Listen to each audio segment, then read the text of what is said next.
good afternoon again, everyone. My name is Heather Ansley, and I'm the Associate Executive Director of Government Relations for Paralyzed Veterans of America.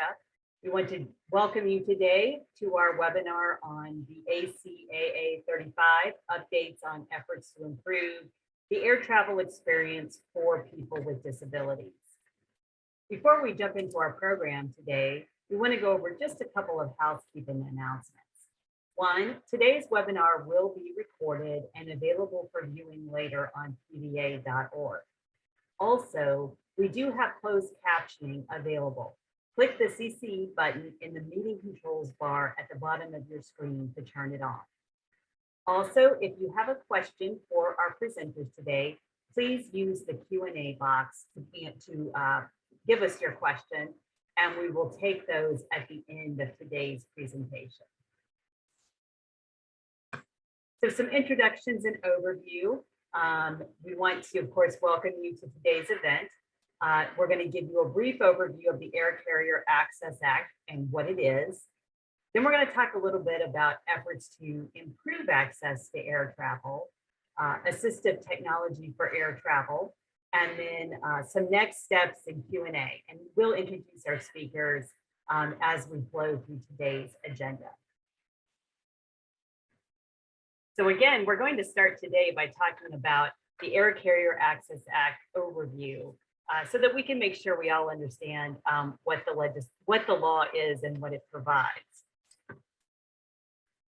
So PVA's involvement in improving access to air travel predates the Air Carrier Access Act. In a case that went to the United States Supreme Court, PVA sought to establish the right of people with disabilities to travel by air. And that would have been under Section 504 of the Rehabilitation Act. It's important to remember all of this was before the Americans with Disabilities Act existed. Unfortunately, the court held that the law didn't confer the right to air travel.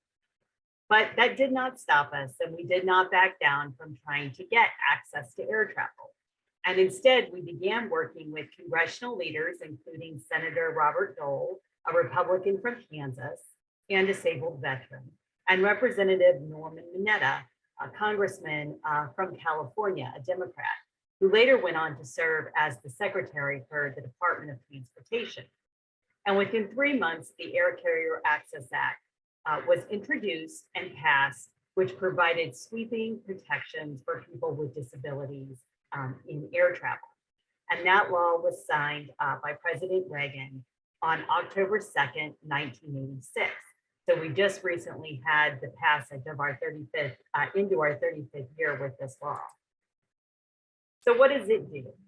Well, the Air Carrier Access Act prohibits disability-based discrimination in air travel. And some of those protections include providing timely assistance in boarding and deplaning, from individuals who are trained to assist you. That would include sometimes people who work directly for the airline. In many cases, it's people who contract with the airline to provide that service. Also, you have priority stowage of a manual wheelchair in the cabin closet or perhaps strapped to a passenger seat. Of course, we also have stowage in the cargo area for power wheelchairs that many use for mobility assistance. The law also requires seating accommodations that to be provided if needed due to a disability, and that is without an additional cost as long as it's in your class of service. So what that means is if you buy a coach ticket, the airline has to accommodate you within coach. They might give you an upgrade to a first class seat, but they're not required to do that. It also means that if you have equipment you have to travel with as part of your disability, for instance, if you have a luggage that includes all of your medical equipment and supplies, as long as that suitcase only includes those items, then you're exempt from baggage fees for that particular piece of luggage. And the Air Carrier Access Act covers all domestic airlines, all of their flights. That's been since the beginning of the law. And then for foreign airlines, it's on flights to or from the United States. And that was added in 2000 to the law. Unfortunately, we know that many people's experience with air travel is not pleasant, and many people with disabilities do have problems that they encounter because of their disability, because air travel isn't as accessible as it should be, despite the requirements of the law. And of course, you can, in the moment that something is happening, you can ask to speak to a complaint resolution officer, who is someone who works for the airlines, who is trained in the Air Carrier Access Act, and can help to intervene to make sure that the law is being followed. You can also file complaints directly with the airline, and you can file complaints directly with the Department of Transportation. And you can easily do that online. We did provide the link here on the slide. And in addition to the webinar being recorded, our slides will also be available. So if you don't get everything down, you'll have a chance to go back later and take a look at them. But we do encourage everyone, if you have a problem, to file that complaint.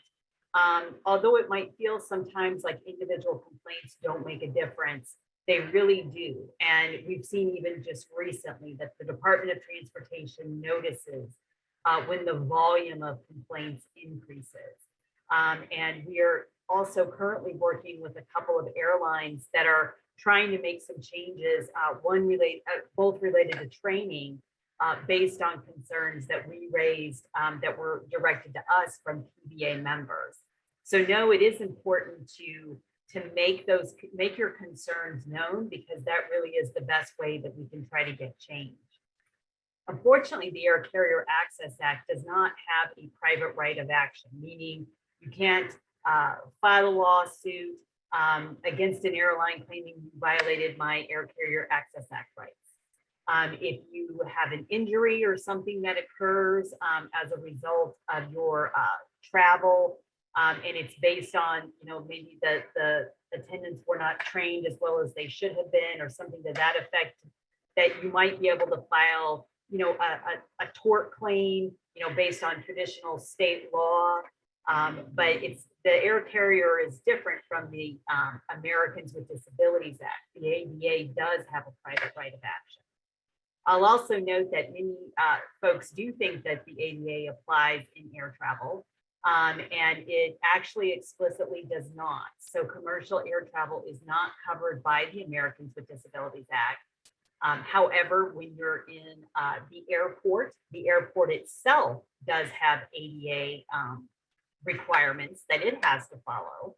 And when you're going through TSA, the security screening, which we're not going to talk about today, but they're subject to Section 504 of the Rehabilitation Act. And then once you're on the airplane, your rights are covered by the Air Carrier Access Act. So there's a lot of different civil rights laws that go into protecting the rights of people with disabilities in air travel.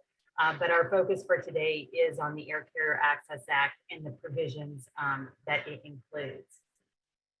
So now we're going to take a look at efforts to improve access to air travel with a focus on actions that have been taken since the 30th anniversary of the Air Carrier Access Act. So I'm now going to turn it over to my colleague, who is our PDA Senior Associate Advocacy Director, Lee Page, and he's going to walk us through a couple of these items.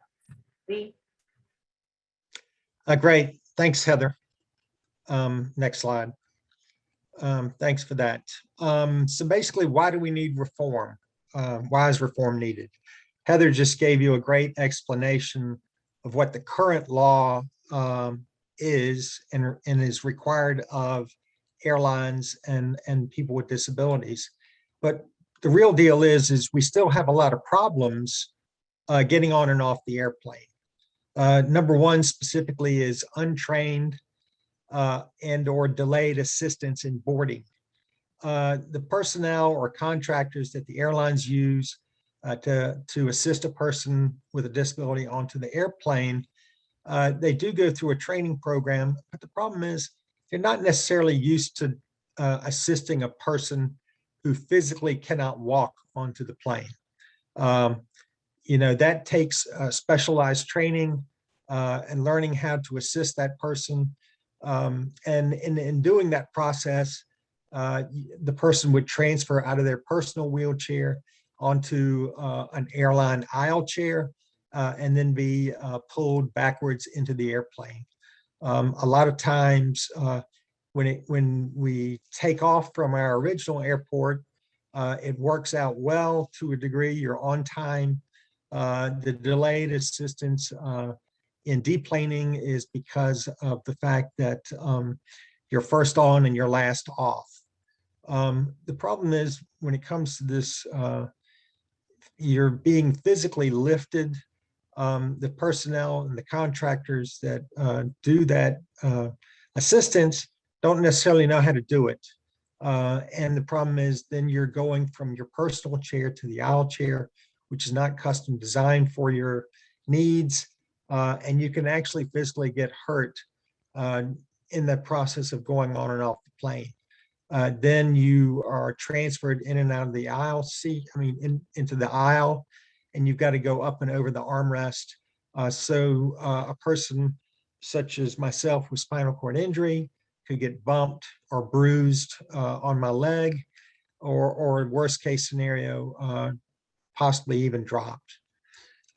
Once you get to your destination, one of the bigger other problems is damages to the wheelchair, especially a power wheelchair. Those chairs that are put in the underbelly of the airplane, they're put in certain locations, they're tied down. But the problem is going up the conveyor belt to get into the plane, they're put on their side.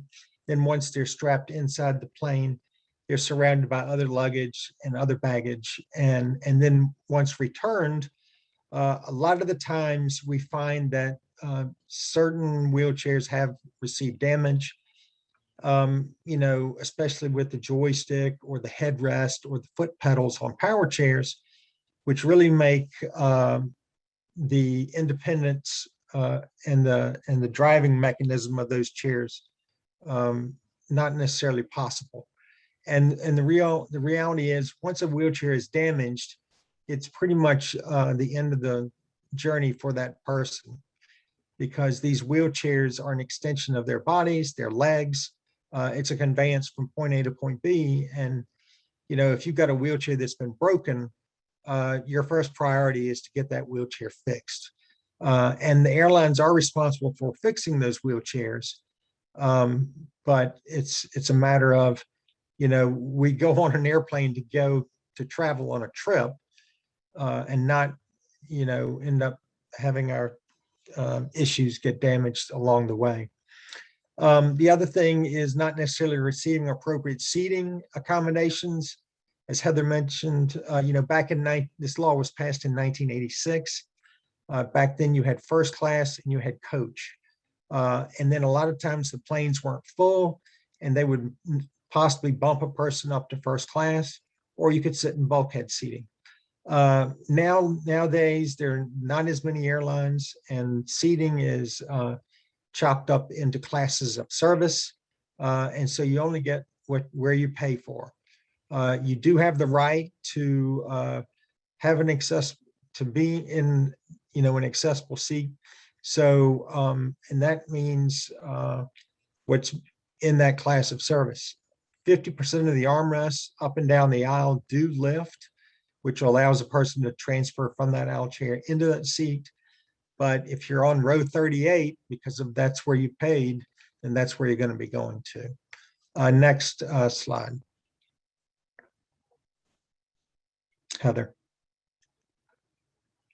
Next slide.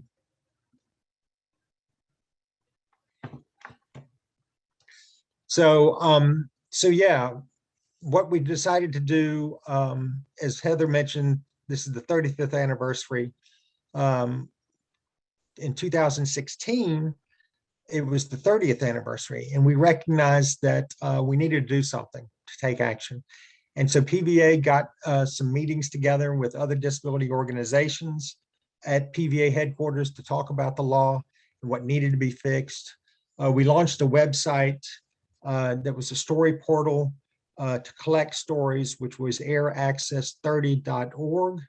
And since then, that has been rebranded to celebrate our, to recognize the 35th anniversary, that it's air-access.org for collecting those stories. And then we started to look at legislation, which was the Air Carrier Access Amendments Act. And we went to Capitol Hill to do that. We developed it in-house with those disability organizations, but then also went up to the Senate Commerce Committee because we knew that's where we had to go to get this bill introduced and to get some sponsors for that bill. Next slide. So also in 2016, the Department of Transportation established the Access Advisory Committee, or what it was an advisory committee on accessible air transportation, known as the Access Advisory Committee.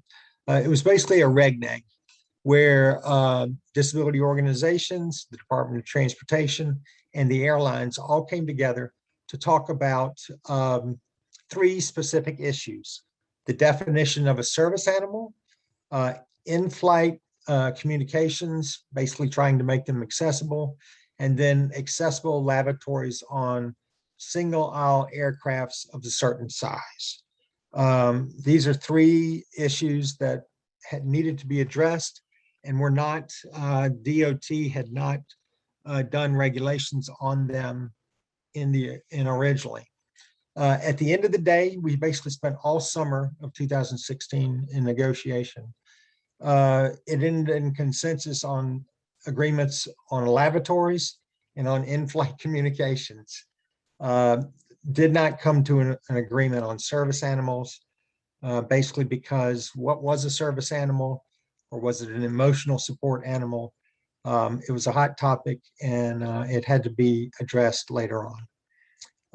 With that, I'll turn it back over to Heather to talk about the regulations and what DOT did. Thanks, Lee. So following the negotiated rulemaking in 2016 that Lee just talked about, we hit a series of delays in moving those regulations forward.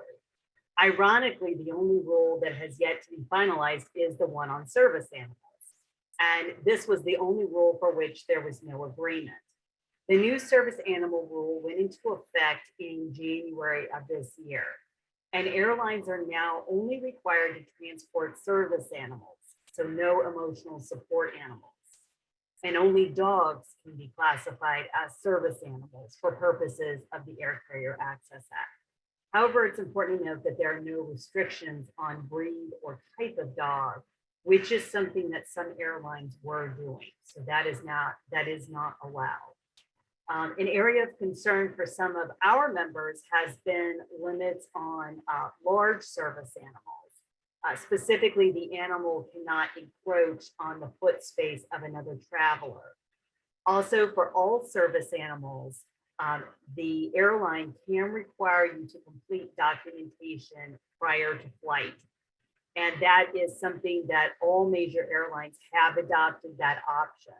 So if you are planning to travel by air with a service animal, you need to check out your airline service animal requirements prior to the day of travel. Also, if you have concerns about the size of your animal and whether or not it would fit in the cabin in your foot space, contact the airline ahead of time to work out any of those concerns. The airline may be able to switch you to a flight with empty seats to help facilitate travel if more space is needed. With regard to accessible lavatories, DOT put out a proposed rule last year on short-term improvements to try to make lavatories somewhat more accessible on single-aisle aircraft. We are currently awaiting a final rule on those short-term opportunities. And we're understanding that DOT is hoping to put out a final rule sometime later this year. PBA actually sued the Department of Transportation to get the lavatory regulation moving. Unfortunately, DOT continued to drag the long-term improvements regulation, which is the one that would require an actual accessible lavatory on large single-aisle aircraft. As of now, DOT is planning to put out the proposed rule on long-term improvements this December. The proposed rule on in-flight communications, which is also something that was agreed to during the rulemaking, is slated to come out sometime in the year 2022. So the FAA reauthorization of 2018 was a major piece of legislation that passed and was signed into law in October of that year. And the legislation was significant because it included several disability-related provisions, including those that were worked on by members of the working group that Lee mentioned that PBA had started. And quickly, there are several provisions, but just a few I wanted to highlight. One was a study on the feasibility of flying in your wheelchair. And the U.S. Access Board was asked to examine the feasibility of wheelchair securement systems for passenger use in airplane cabins. And two PBA members, including Peter Axelson, served on that committee. And you're going to hear more from Peter immediately following my section here. The other items I wanted to mention, one, mishandled wheelchair data. So the FAA legislation included a requirement for airlines to start reporting mishandled wheelchairs and scooters. So mishandled means lost, damaged, or delayed within 60 days of passage. So that was December of 2018. Incidentally, PBA also sued the Department of Transportation to get this reporting requirement implemented. And between January 2019 and December 2020, approximately 14,000 wheelchairs and scooters were mishandled. Another requirement was the establishment of the Air Carrier Access Act Federal Advisory Committee in 2019. I served on that committee, and we are currently working on our final report that would include recommendations with regard to existing regulations and other opportunities to improve the air travel experience of passengers with disabilities. And lastly, the Bill of Rights for passengers with disabilities. That is also something that was included in the requirements of the FAA bill. The requirement is for an easy to read, understandable explanation of benefits that the law provides to passengers and training for airline personnel and their contractors on those particular rights and responsibilities. The Federal Advisory Committee did have the opportunity to weigh in on that particular Bill of Rights development, and now it's in the hands of the Department of Transportation. So we expect that we'll be hearing more on that soon.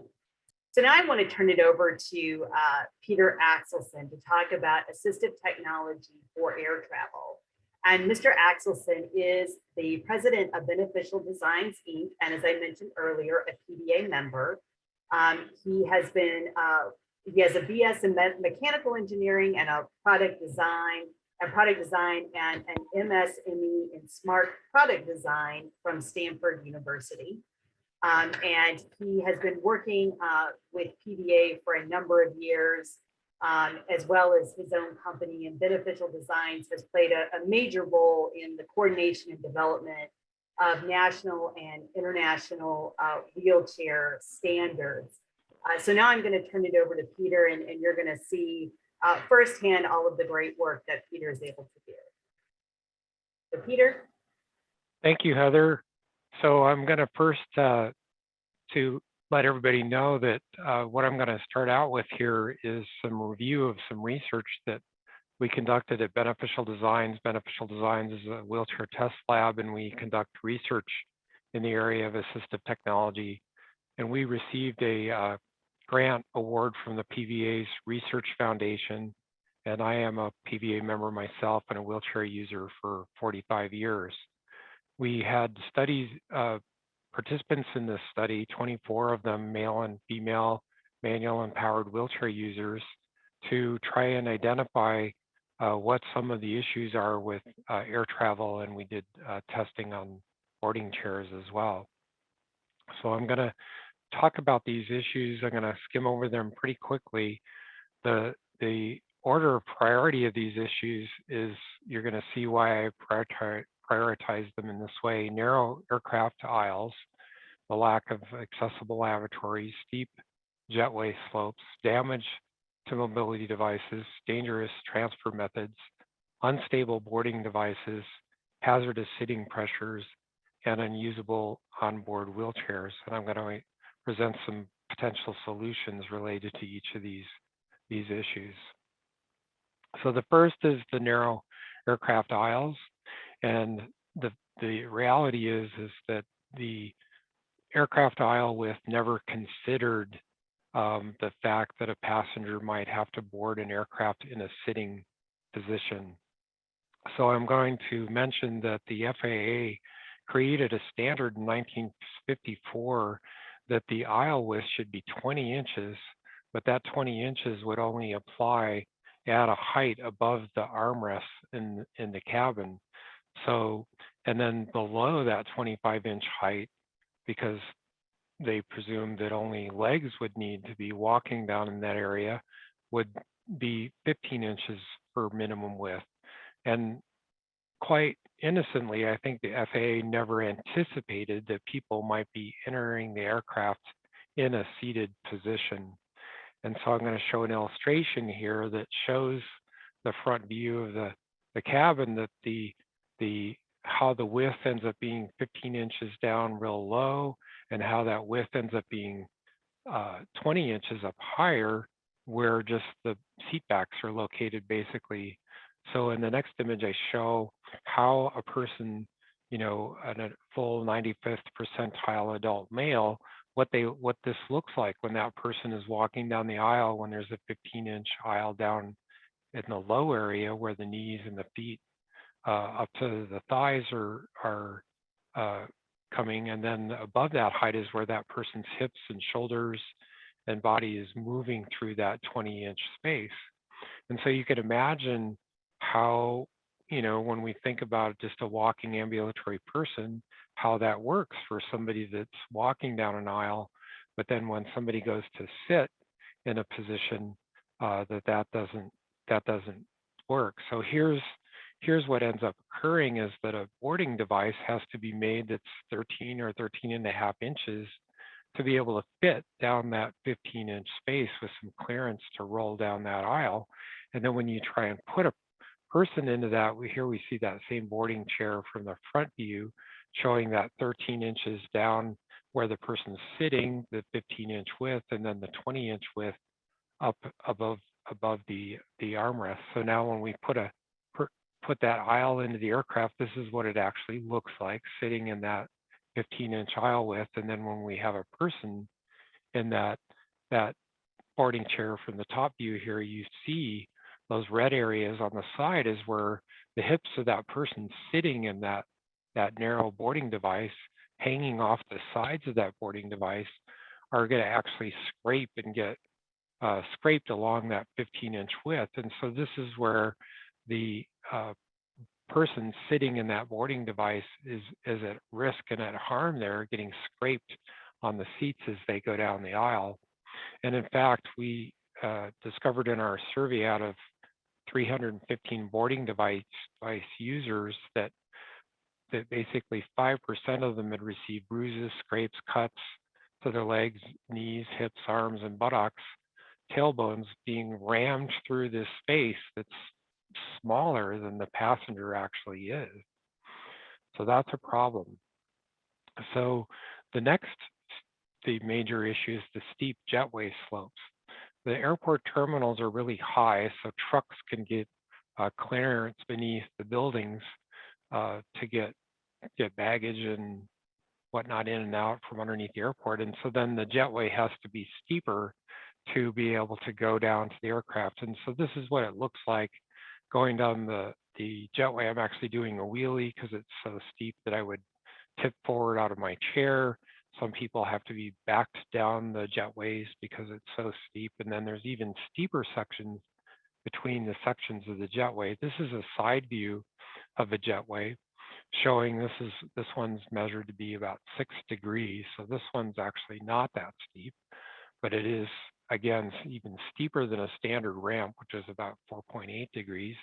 And it's steep all the way to the door of the aircraft, you can see. And then if we look closer at this injury data as a result of this steep jetway, is that basically 12% of all passengers that are non-ambulatory have fallen over in a boarding device, and another 10% of those people have fallen out of the boarding device. So that you've got a 22% chance of falling over or falling out of the boarding device because the jetway is so steep and you're sitting in a boarding device that's extremely narrow. So this is what these boarding devices look like when we set them on our tilt platform in our wheelchair test lab.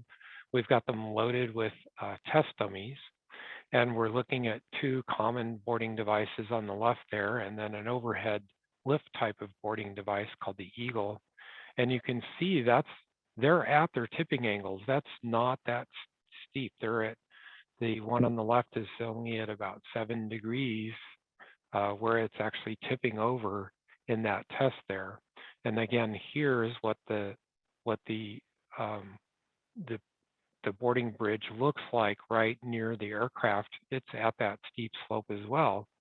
And so what happens is if that person sitting in that boarding device, sitting laterally on that slope, and the attendant lets go of that boarding device, then that person actually tumbles over onto the ground. And this is an illustration of what it looks like to actually fall over in that boarding device. And again, I indicated that 12% of all non-ambulatory passengers that have to use the boarding devices to board because they're non-ambulatory have fallen over in those boarding devices.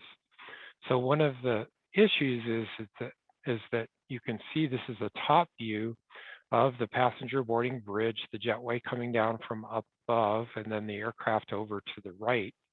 And so that the reason that assistant, the handlers that operate those boarding devices point that boarding device laterally is they want to just back up straight into the aircraft. So if you see that person in the wheelchair transfers to that boarding device, it wants to tip over in that downhill direction toward the bottom of the illustration. And that's just because that's the convenience of getting on in that direction is going to allow that handler, that assistant, to back that person into the aircraft. So my recommendation and our recommendation from PVA is that you insist that boarding device be pointed uphill, up the jetway, so that when you transfer onto that boarding device, you're not going to be as prone to tipping over laterally. That handler is still going to have to turn that boarding device and back you up toward the door of the aircraft, but they're going to be holding on to that boarding device, hopefully, while you're doing that part of the boarding process. So the steep jetways, the solution to that is to always point the boarding device uphill during the transfer, always insist that the handler is holding onto the boarding device. And then another longer term solution is to make the jetway level at the end of the jetway. And so the technologies exist to be able to, have the floor of that jetway adjust, or have the jetway be level at the end, and then have the slope down to the jetway be sloped, but allow for a level area to exist in the jetway. So again, the solution of creating that aisle width to be 20 inches all the way to the ground instead of just down to the armrest would drive a great solution, because then boarding devices could be 18 inches wide. And if a boarding device was 18 inches wide instead of 13 inches wide, boarding devices would not be so unstable. And this would allow for greater safety in boarding the aircraft, because right now, those boarding devices have to be really super narrow to fit into 15-inch aisles.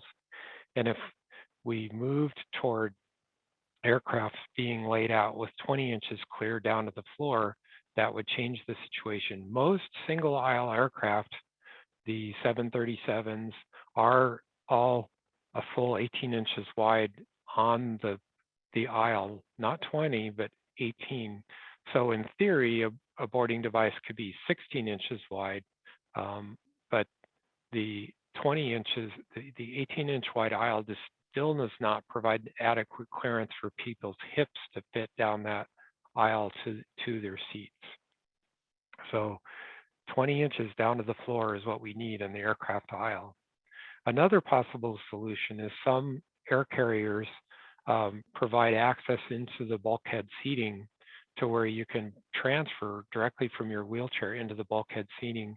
Particularly, I think this is a Southwest flight where the armrest actually lifts up and the passenger can transfer right into the bulkhead seats without having to go through the transfer into a boarding device.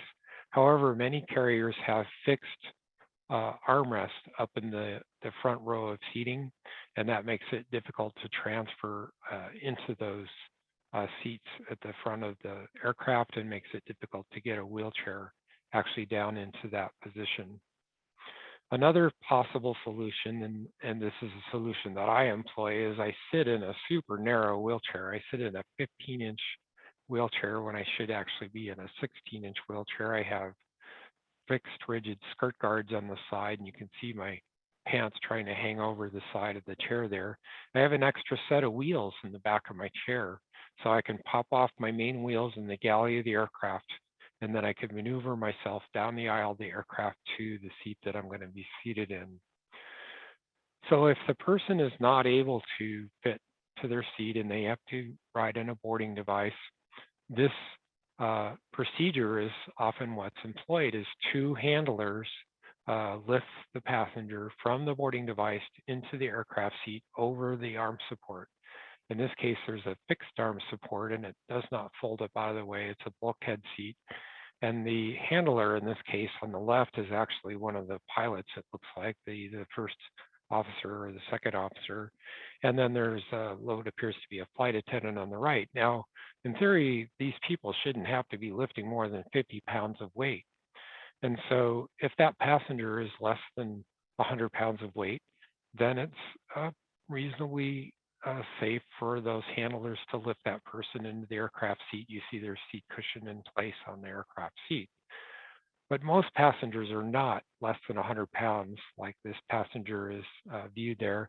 And so here we can see a passenger that's definitely over 100 pounds of weight. And you see these service providers trying to, they're going to lift this person, one in the back behind the wheelchair and one at the legs to lift that passenger onto the boarding device. This is setting up those handlers for an injury, and it's setting up the passenger in the wheelchair for an injury because people shouldn't be lifting people that heavy. In our survey of 121 people that are dependent on a two-person lift for transfer when traveling, 28 or 23% of them have fallen or been dropped. So this is literally a quarter of everybody that's dependent on people for those transfers. They've been dropped or they've fallen during this transfer process. And this is because some of these people are often untrained and they're just trying to lift somebody that's not capable of lifting or transferring somebody that weighs that much. And they often get drugged across into the seat. So there is a solution to this. There are boarding devices that will actually lift the passenger from their wheelchair using a sling that can be slid underneath the passenger. They pull their wheelchair into this device. It's called the Eagle. This device can be has an outrigger, so it's more stable in the steeper jetway area, and then it can go up and down and adjust in length. And so it adjusts to a narrow position for going down the aisle of the aircraft. You'll notice that the passenger is also lifted way up above the armrests of the chairs. So because it's battery powered and has a lift in it, it can lift the person up to clear up into that 20-inch wide area to go down the aisle of the aircraft. When it gets to the seat that the passenger is sitting in, it actually lengthens to the pitch of the seating, and then it moves laterally over the seats to adjust the person to be able to get in the seat. And then that person is lowered down into the aircraft seat. Once that person's in the aircraft seat, then the Eagle device moves back off the aircraft, and the sling is slid out from underneath the passenger. So the potential solution is to require the use of these technologies that do not require physical lifting of a non-ambulatory passenger that's not able to independently transfer in and out of the aircraft seating. This would offer a more safe transfer with respect and dignity when this is done during a pre-boarding process. And I would actually suggest that, fundraising efforts could occur to provide these gantry style lifts for non-ambulatory passengers who are unable to independently transfer into an aircraft seat. This technology was developed by Qantas Airlines in Australia. Interesting. Another problem with boarding devices is seating on them is extremely hard. Showing in this illustration is a pressure map showing the red pressures, that these pressures are basically over 200 milligrams of millimeters of mercury pressure. And this is just not safe for sitting on any amount of time. And even with a cushion, the pressures can be high on the boarding devices.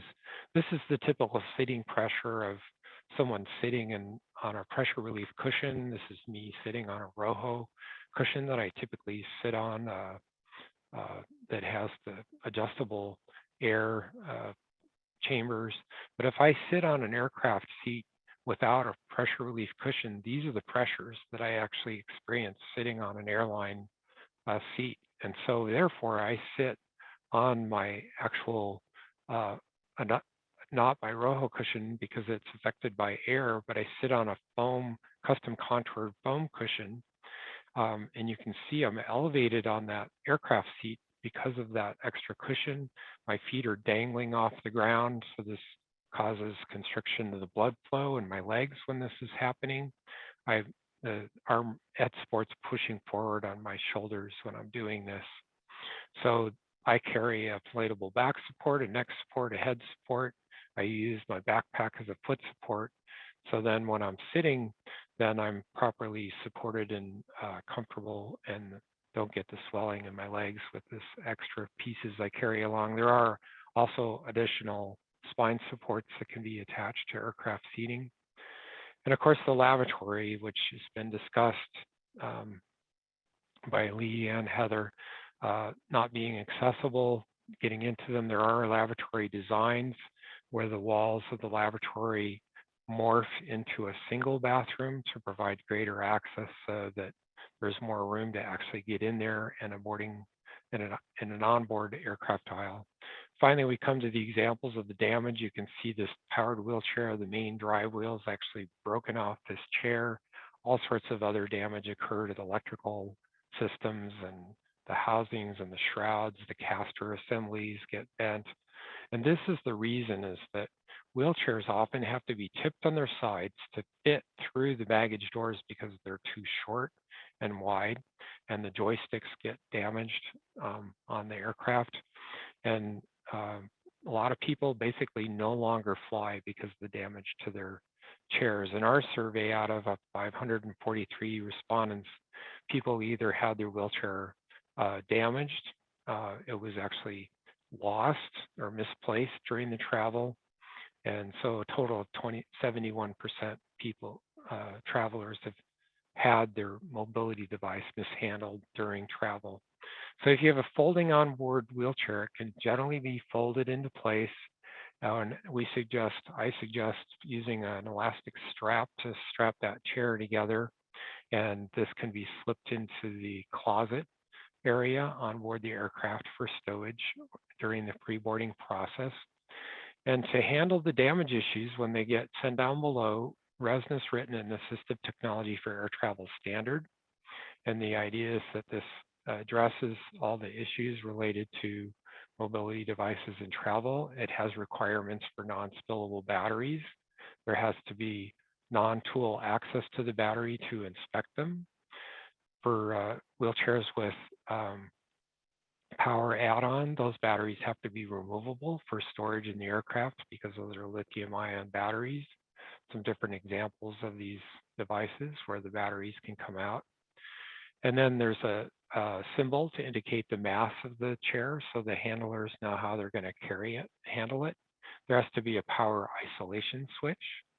This shows a power isolation switch on one wheelchair on the front where you can turn the power on and off. The components of the chair have to be removable. The joystick assembly has to be removable so that it is not damaged. And the air carriers want to carry all these pieces on board the aircraft. The back support comes off on this chair. And then the height of the mobility device has to reduce to 33 inches. And we have in the standard all of the aircraft data so that to show how the wheelchair is going to actually go up in an upright position and be able to be stored in that aircraft in an upright position. So whether the wheelchair tilts or reclines, it has to reduce to 33 inches. In this case, the wheelchair back support completely folds forward after the back removes. So that allows the chair to go on in an upright position. The drive disengagement mechanism has to be readily available with symbols to show how you disengage those motors to push the chair to the elevator to get it down to the tarmac. And then the lifting points have to be indicated on the chair to show where that chair can be safely lifted so that it can be lifted into the aircraft. Here you can see the 4 handlers lifting it up. And then here there's a lift being used to lift it. And here's a chair with the 4 points illustrated. Then the wheelchair has to have either a transit option or it has to have locations where attachment points can be made. This is with the WC19 option, and this is with slings being attached to the chair. So the air carriers may have their own slings that would be attached, or there might be slings that the passenger has already for their chair that could be used. And then there's an air travel configuration card that shows how the chair would be configured for travel. And just zipping through here real quickly, the passenger's name, their weight, the travel configuration instructions, what it looks like in its driving and travel configuration, how to do that. On the back side of the card are the battery disengage isolation switch, the disengagement levers, the lifting points, the attachment points for securement. So these travel information cards, we're making the templates for those available. So this is one for a scooter, and then finally a travel information card for a manual chair showing the handlers how that chair should be configured for air travel so that it does not get damaged. We're actually recommending that passengers create air travel configuration cards for their existing wheelchairs that will show how that chair should be configured for the manual chair, and do that for existing devices. So again, the issues top to bottom, the narrow aircraft aisle, if those aisles could be widened, a lot more people could get into the aisle safely, potentially in their own wheelchairs without the main wheels on, down to the seat to board, the lavatories, the steep jetway slopes, the damage to the mobility devices. And that standard has been published now, so it is now available from RESNA, and the transfer methods being handled with better transfer devices, better boarding devices, taking on board your wheelchair cushion that you can sit on to have lower sitting pressures. Real briefly here, Heather mentioned that there was a consensus study report that was done on the technical feasibility of a wheelchair being secured in an aircraft.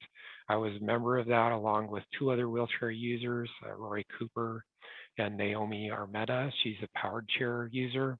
And we worked with a dozen people together to look at how we can do this. We've found that most wheelchairs can fit through that 30-inch clearance space. The typical aircraft door does have the 30-inch space, and down at the tire area, they mostly have that 26-inch clearance space, which most powered chairs have that 24-inch average, 26-inch clearance space down at the tires to go into that aircraft space. Then there's the turning space from in the galley of the aircraft to have that 36-inch turning space to maneuver into the aisle.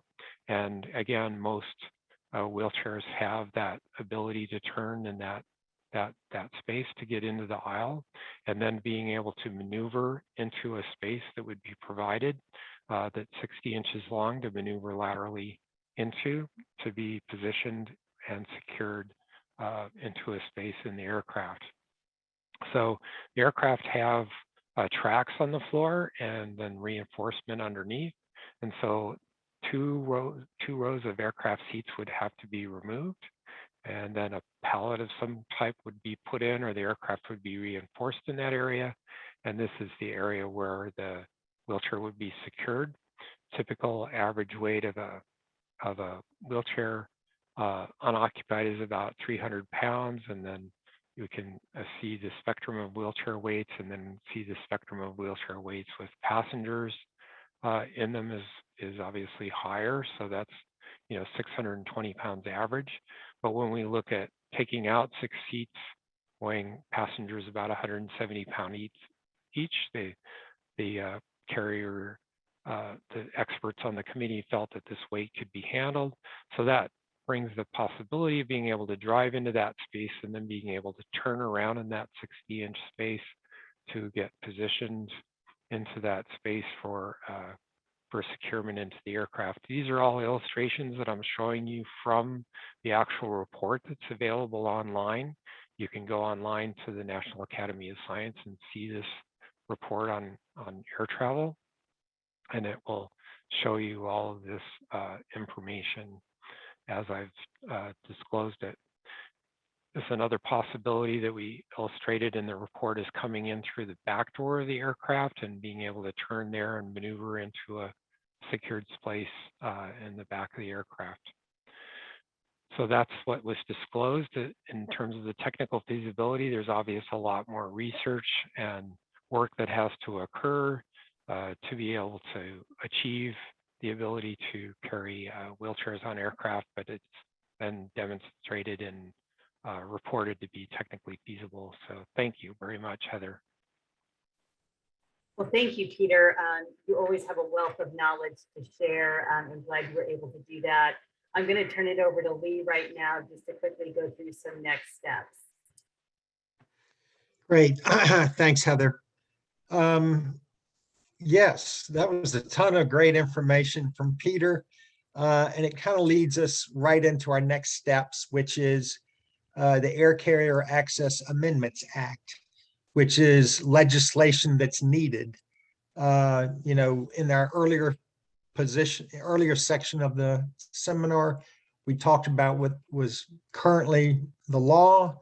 And then what we want to do is amend that law because there are issues that that are not currently being addressed. One is we need to establish a private right of action and increase the administrative enforcement fees. The reason being is the DOT is your administrator, and they won't do anything unless it rises to a pattern of practice. The ADA and other disability civil rights laws have a private right of action. This law does not. This is part of what we want to see as part of the amendments. The other aspect is to establish a set of physical standards of access to new planes that new planes have to meet. Peter gave it an excellent demonstration of a path of travel down the aisle to get on the airplane. Currently, the aisle is only 15 inches at width down around your feet and ankles. And that's why you have to sit on a 13-inch aisle chair to go down that aisle. If a new accessible path of travel is established, then you could have an 18-inch seat, which would allow a person to go down that aisle and transfer into those seats without having bodily harm. And then, of course, the other aspect is to require the airlines to remove access barriers that are readily achievable and that are currently on existing airplanes right now. Next slide. So as I mentioned, the physical standards that we're thinking about is, things that would have to be addressed is the aisle chair, of course, getting on and off the plane. Peter's demonstration showed how on a jet slope at a certain angle, if the contractor takes his hand off the aisle chair, the person tips over. So, and then seating accommodations, we need to ensure that you have access to an accessible seat. Bulkhead is right behind first class, but we're dealing with classes of services. We need to ensure that the armrest lifts for those seats that you need. You've got, and for that to go all the way back throughout the interior of the plane. And then lavatories for sure. Lavatories for sure need to be accessible also. So the legislation is HR 1696, which was introduced by Jim Langevin. It's got 17 co-sponsors. And then S642 on the Senate side, introduced by Tammy Baldwin, and it has 6 co-sponsors. And we'd like you to go to PVA Action Force and sign our petition. This is a great message tool in voter voice that when you click on the link, it'll take you there. You can sign the petition and it sends a message to your congressman directly explaining some of these issues. And then it's basically a letter going to the Hill endorsing the Air Carrier Access Act. Next slide. So what are we doing today? Basically, if you go to pva.org/air travel, it's if you go to pva.org/air travel, you've got a whole host of little push button icons that describe different things. One is your Air Carrier Access Act rights. One is travel tips, and then complaint tips. Those are some that you want to look at ahead of time. Travel tips is a button that you click on and gives you a step-by-step process of what you do when you purchase the ticket, what you need to do the day of travel, when it comes, or the night before, when it comes to limit your food and liquid intake, depending, because there's not access to a lavatory. Also, once you get to the airport, make sure you get to a gate agent and get your wheelchair gate tagged, getting through TSA, and then talking to the agent at the gate so you can board the plane. So those are some good travel tips. And then also complaint tips. Say, unfortunately, if you do have, you feel like you have a violation and you need to file a complaint, there's a disability complaint reminder card that when you click on that complaint tips that comes up, it tells you what the requirements of filing that complaint are: 45 days. It also gives you the link to air-access.org, which you can tell your story about the problem there. And then it also has the websites and the telephone numbers to call DOT and to submit the complaint in writing over the email to DOT. And it also tells you to talk with a CRO, complaint resolutions officer, in the immediate effect. That way, when you're dealing with the CRO and the airline, hopefully things can get resolved a little bit, especially when you've got a damaged wheelchair right there on site. So those are just parts of the things we've got at pva.org/air travel. Next slide. All right, well, thank you, Lee, and of course, thank you, Peter, for all of the great information presented on today's webinar. We have time just for one quick question that is in the Q&A box. If you have questions that we didn't get to today, please feel free to email either Lee or myself at our email addresses that are on the screen, leep@pba.org and heather.a@pba.org. To get to the petition link, just go to pba.org/air travel, and you will find all of the information that you need on that link. Our question today was about if a person has an issue in flight and needs to access a restroom, what is the carrier supposed to do to provide that assistance in flight?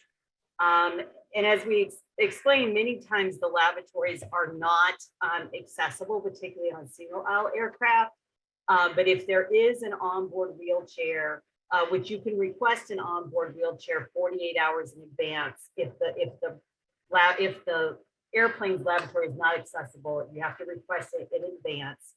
And the flight crew will provide you with assistance in using the onboard wheelchair to help you to navigate to and from the lavatory. They do not provide any assistance within the lavatory.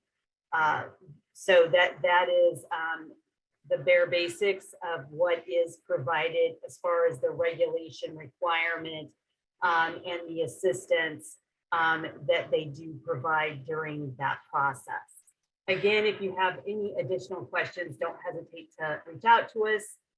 Again, this webinar was recorded and it will be available on pba.org in the near future. You will also receive a link as someone who attended today's presentation. So thank you, everyone. We certainly do appreciate it. And this concludes today's webinar. Thank you.